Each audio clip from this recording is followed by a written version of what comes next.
ছিল চাঁদ সদাগর,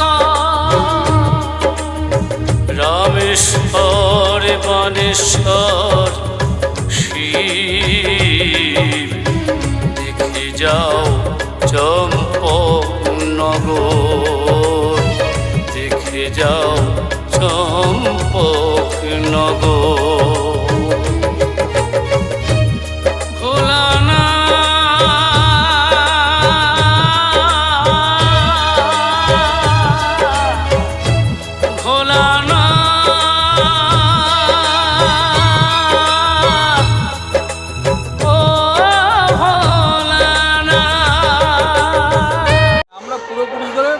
কসবা চম্পানগরের সবাই, আমার দাদু বাবা এই মন্দিরে সবাই, এবং আমরাও এখন বর্তমানে আমরা সবাই।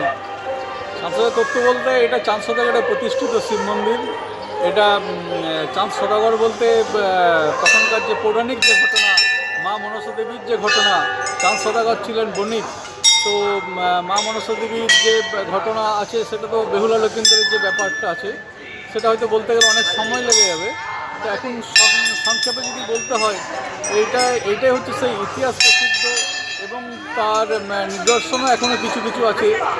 ভিতরে প্রচুর ভক্ত সমাগম হয়, সারাদিন ধরে বহু দূর দূরান্ত থেকে ভক্ত আসে এবং ভোলে বাবার পুজো হয়।